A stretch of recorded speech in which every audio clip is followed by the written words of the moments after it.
Hi there, I'm Lindsay with the North End Organic Nursery here at White Raven Farm today to talk to you about how to organically control codling moth. Codling moth is the insect responsible for the apple worm here in the Treasure Valley.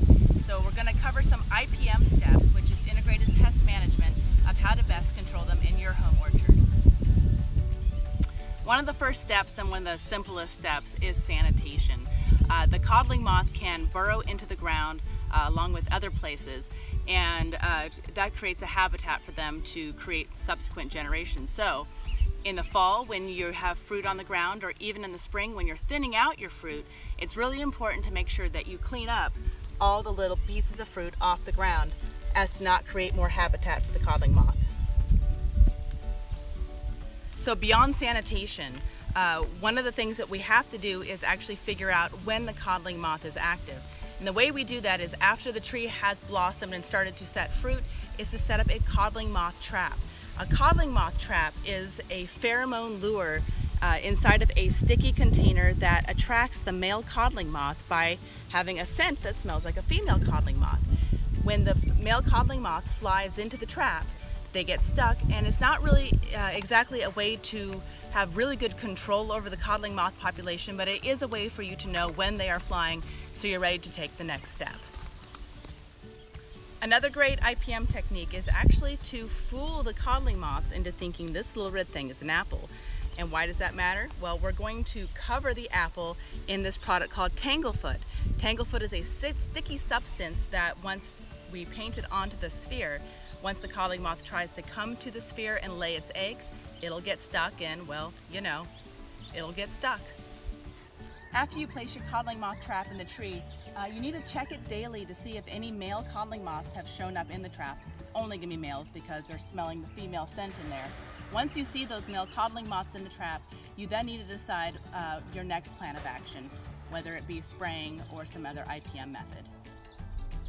And while total control probably won't be found by using some of your home remedies, you can minimize the populations by trapping them in an old-timey type of trap such as this. This is a 1 gallon, or you can get a half-gallon jug. I've cut a hole in it. Into here I would add 1 cup of apple cider vinegar, 1/3 cup of molasses, a few droplets of both ammonia and of dishwashing liquid, and about 1 quart of warm water to let it all dissolve. You could then take this and hang it from the tree in order to attract the codling moth into the liquid and forcing them to drown. Another simple IPM technique is to take a piece of cardboard, simple as this, and wrap it around the tree trunk.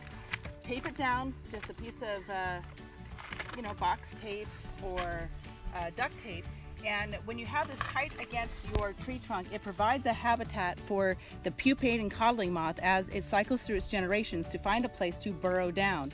They will go down there and turn into their chrysalis to have the subsequent generations. And then about once a month, you just remove this cardboard, throw it away, or burn it, and that's one other way to minimize the population. In organic gardening, spraying is really always the last option, even if you're spraying with an organic control. However, if you have experienced heavy codling moth pressure in your orchard in the past, it's probably a necessary step that you need to take.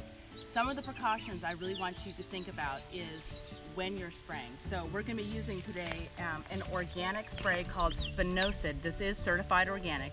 However, even though it's not directly harmful to bees, it can make them not feel well and give them like a tummy ache. So what I'm going to do is I'm only going to spray either on a tree that has no bees because there has no flowers, or after dusk when all the bees have gone home for the night. So we're going to spray this particular tree with Spinosad. You could also spray it with pyrethrins or neem, but I find this to be the least harmful. BT is also another decent option. Hit it!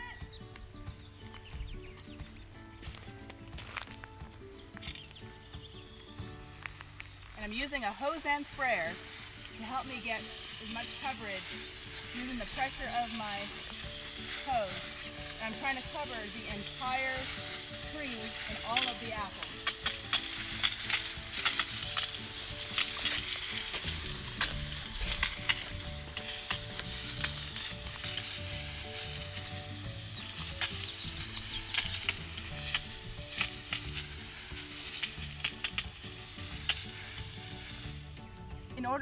for your organic spray to be effective, it actually needs to be repeated at least 3 times. So once you have seen the coddling moth in the trap, you then spray once, you wait about a week to 10 days, spray a second time, you wait another week to 10 days and spray a third time for a total of 3 initial sprays. Once you have completed this spray cycle, I recommend you put another fresh coddling moth trap in your tree and monitor for subsequent outbreaks. In our climate, we can get 2, 3, sometimes even 4 outbreaks in a season, and every time you see a fresh crop of coddling moths show up into the trap, you're going to have to repeat the 1, 2, 3 spray cycle. So there's a couple of other techniques you can use. There's a product called SidX, which is actually a coddling moth virus. It's fairly expensive to use, and you kind of need to have a larger orchard to justify the cost. Another technique is actually using pheromone mating disrupting lures.